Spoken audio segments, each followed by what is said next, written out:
Right now, there are a lot of people who have ability. They have samarthya, but they don't know how to take it and build an empire. I have some ability, but what's the next step?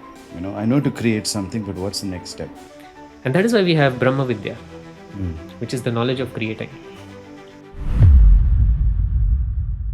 Right now, there are a lot of people who have ability. They have samarthya of some kind, but they don't know how to take it and build an empire. They don't know how to take that and what's the next step? I have some ability, but what's the next step? I know to create something, but what's the next step? So they're not able to see that whole journey clearly because nobody's broken it down for them. Those who've made that journey are busy still making that journey. They haven't come down to teaching. So both Prathamesh and I have had a long journey, like him on his own, me on my own, and then a long journey together as well. In the domain of content making, in the domain of creating something that people can then pay money for and then buy and then solve their problems and then come back for more. So if we're building this, we're building sustainability.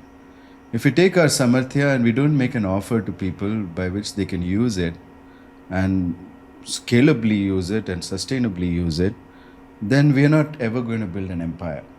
And that is why we have Brahma Vidya, which is the knowledge of creating. What is that? Can you expand? Because it sounds like Brahma Vidya. Wow, what a word. Yeah. For that, we need to know what's the story of Brahma. Who is he? Okay. And what is Brahma Vidya and how all of this leads to creation? So, Guruji, if you could tell us. So, look, the whole universe is created in fives. Like 5 fingers, you can see 5 toes, 5 senses.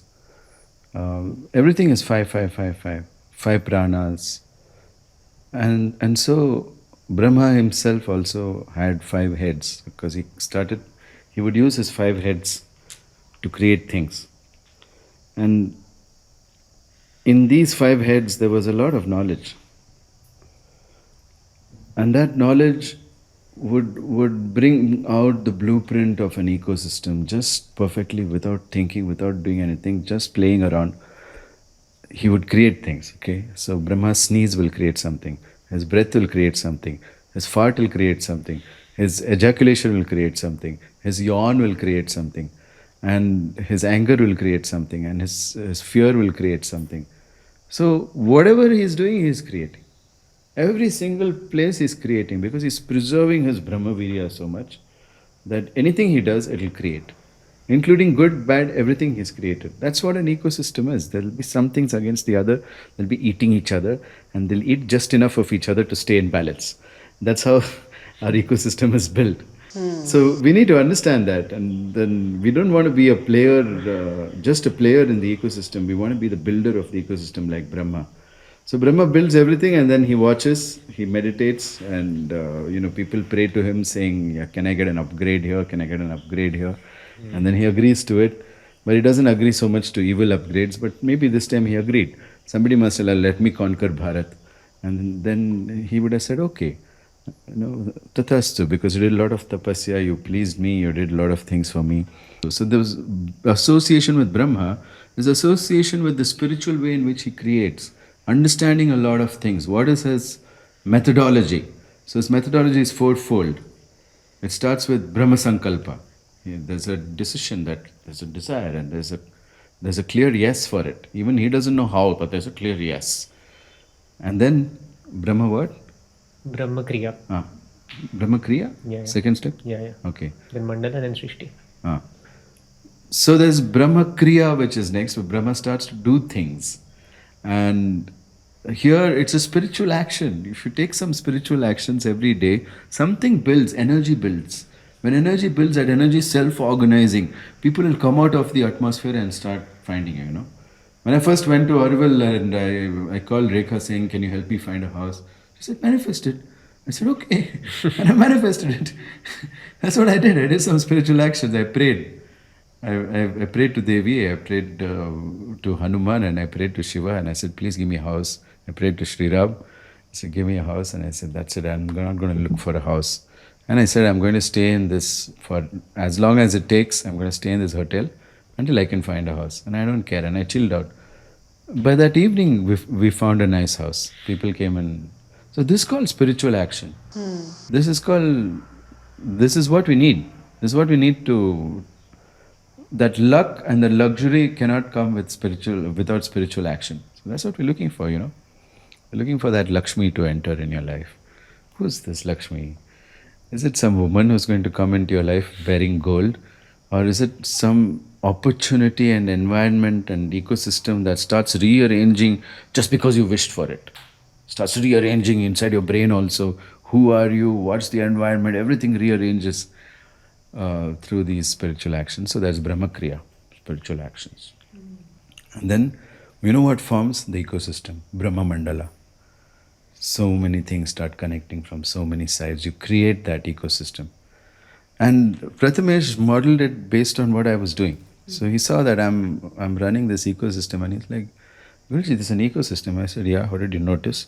And he says, I think I can build this. I said, yeah, go right ahead. And he started building it. Wow. Started building his own ecosystem, and now it's like a high-powered ecosystem.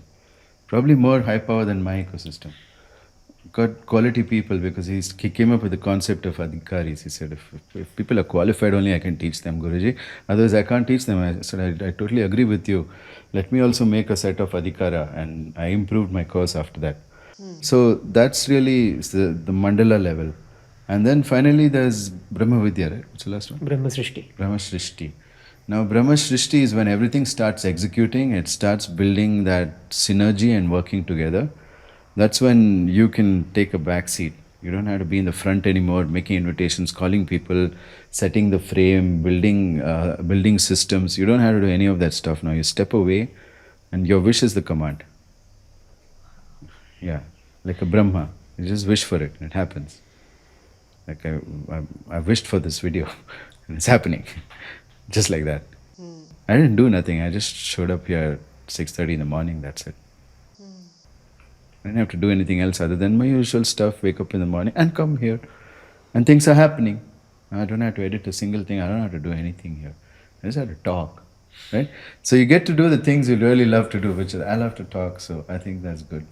So, I get appreciated and valued for that speech. So we need to be in that situation. Get out of solopreneurship, build Brahma Mandala, start Brahma Srishti, relax. Sit on lotus, meditate. That's the true definition of moksha. This is true moksha. When the word Kavach, the first thing they went is, hello Devi, how are you? I'm sorry I didn't see you earlier before, but I'm here now to pay my respects. Brahma Vidya. It's literally a secret. Why does this Vidya is not with everybody? Who is the adhikari for this Vidya? You should really feel the pain of adharma or the pain of what's wrong with this world. And then I see the beggars outside the temple. And I feel like, is this the civilization that created this? And this is the position we have reached?